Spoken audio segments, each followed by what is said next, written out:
Hi everybody. I think our video is going. It's hard to tell here. But welcome to our three card. The video always drops. Welcome to our three card heads up for the week of October 2nd through 8th. I think it is 2nd through, or it's 9th. But Monday through Sunday, 2023. Those are the dates that I'm putting this out for. But just know that if you are finding this video after the fact or midweek, these messages are still exactly what Spirit has for you right now. So the card deck that we are using this week is Ask Your Guides by Sonia Choquette. I really like this deck because not only do these cards really hone in on exactly where we should be looking to focus and how to do it, but also what classification of guides to be working with at this exact moment.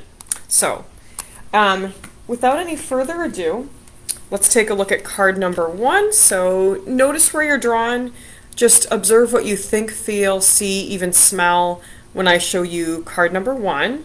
Card number 1. Card number 2. Oh, there we go. Card number 2. And finally, card number 3. And while I am giving you a moment to really tap into your wisdom on this and your intuition, the energies are always a little bit different with every read. Now, pretty much we always have the 3 cards where I do encourage you to see where you are drawn mostly. It's usually mostly. Every week, the reads do tend to present as sort of a story, beginning, middle, end, especially this week. So the guides are asking me to flag that. Let me see, we've got the fairies, the nature spirits here, some cherub angels this week. Fascinating. Usually I get more archangels than anything else. This week we've got a lot of cherub. We've even got a few seraphim. They're pretty highly up there, those seraphim angels. So that's pretty incredible. That's really pretty incredible. So whichever card you're drawn to, pay special attention to that, but especially with this reading, listen to the entire read from start to finish, just with it in mind that whichever card you're drawn to, that's your chapter where your concentrated read is. So once again, here's card number 1, here is card number 2, and there's card number 3. My website is heatherlcoleman.com if you're curious to see more. We will not be having another circle until after January, but lots of cool things are going on. I'm going to be posting a sale sometime over the next few days on readings for the month of October for the fall, and just lots of good information there about what I do if you're curious to know more about the services that I offer different kinds of readings, energy work, and Reiki. So with all that in mind, let's take a look at card number 1. Were you drawn to card number 1? I personally, and the guides are really good with this, I like to give you the more difficult messages early on and work to the messages that are the easiest to hear. So that's usually how my readings present. Just keep this in mind. This is not probably anyone's favorite card to see come up in a reading. The title of the card is Deceit. So the first thing the guides are strongly flagging for me, sort of putting a flag in front of this message for me to tell you, call on your guardian angels, the guards, to help you feel safe and to help you to clearly see what it is you need to do if there is indeed deceit happening around you, whether that's someone in your life, maybe they're not being truthful, whether that's just something happening in maybe an environment that you need to be in, work environment, some other environment. Call on your guardian angels to help you to have clear discernment and to see through any deceit that might be happening in whatever environment or even in a relationship.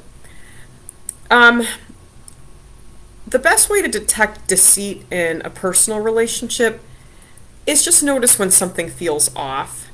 I learned throughout my process, as a young woman, I appreciated people who were really good with their words, said the right things.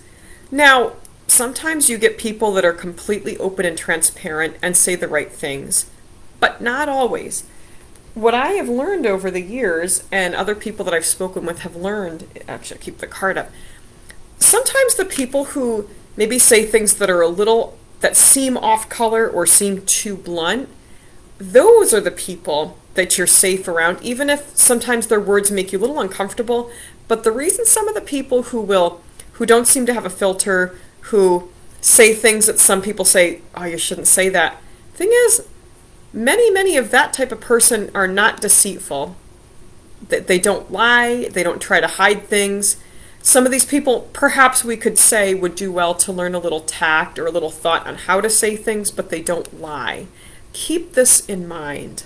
Card number 1, people. Keep this in mind. Some of the people who may say things that make people a little uncomfortable, sometimes it's simply because the people who do say these things don't really have a filter and don't have lying developed as a habit. So often we come to realize that we are safer with those people than with the people who always seem to be saying 100% the right things, but something still feels really off. Something just doesn't feel comfortable. The way to tell the difference, if there are people who really seem like everything is great on the surface and there's nothing, but something feels off, you feel it at a deeper level. You feel it deep inside. Now, when you look at the people who maybe say things that make you uncomfortable, yeah, there's discomfort, but you feel it more on the surface of yourself. So the best way to distinguish this is, where do you feel the discomfort? Is it right on the surface? Is it mainly around your head? Or the discomfort that you're experiencing, is it deep? Is it visceral? Because if you're experiencing a visceral discomfort with someone who seems to be saying all the right things, they're not really saying the right things. Let's move on to card number 2. Different energy with this one. Card number 2, people, you are being called on by your master teachers this week, or whenever you're seeing this, to prioritize according to your values and your authentic self of who you are. Not what you think other people want you to do, not what you see other people doing, not even everything that your role models do. What are your priorities? You know what they are. Stop people pleasing. Start you pleasing. That's a great slogan. That should be the title of this video. Maybe it will be. Stop people pleasing and start you pleasing. Your priority, card number 2, people, this week, is to please yourself and put yourself first.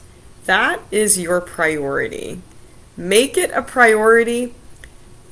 So what if it's uncomfortable? Do it anyway.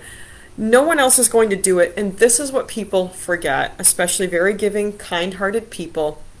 We forget that if we give more to ourselves and pour into ourselves, we have more to give others, not less. We have more to give others.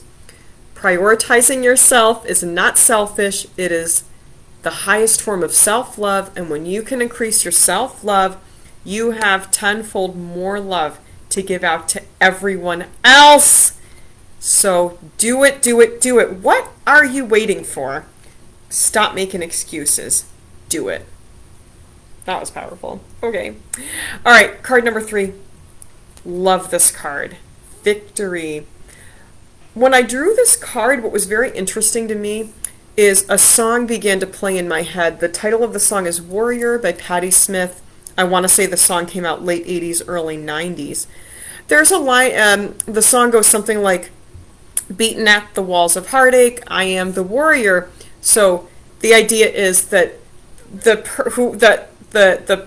whoever wrote the song, right? The idea is whoever's singing this song has had to fight, maybe, to stay safe in a relationship. But then the song also has a line, victory is mine. Victory is mine. So if you listen to that song, and some of you know it, Warrior by Patti Smith, or Smith with a Y, spelled with a Y. The song is all about dealing with heartache, but being strong and tough like a warrior on the outside. So this reads like a story. So if you look at the idea that maybe some of you currently or in the past have dealt with deceitful people, lovers, family, friends, whatever that might be, we've got this message about putting self-love and yourself first, which can be very tough to do if you've been gaslighted or minimized, abandoned, you name it. But doing that is what will get you to your ultimate victory. Toxic and unsafe relationships, you have to be strong and tough like a warrior, but by doing that on the outside, loving and soft to yourself on the inside, you no longer need to be a warrior because you've learned the lesson. So, card number 3, people. Victory is yours because you have overcome things and you can soften now. You can put down your walls. You're not going to lose your warrior nature by dropping down your walls. You're always going to be the warrior that you became because of what you went through. You won't lose that part of yourself. You won't forget. But by softening, you will become a stronger warrior. Just as with the priorities, card number 2, remember we said that by putting yourself first, you have more to give others. So by softening, by being vulnerable with good people in your life, you become stronger. It is by allowing ourselves to become weak, to put those walls down, that we become stronger. We have to acknowledge those wounds to heal them. And it's in the discomfort that we grow. So, it's a very powerful message for this week. We're going to wrap it up right there. Thanks everyone for being here. Enjoy your week. Enjoy these early days of fall. My website is heatherlcoleman.com. Peace to you. So much love to you, and namaste.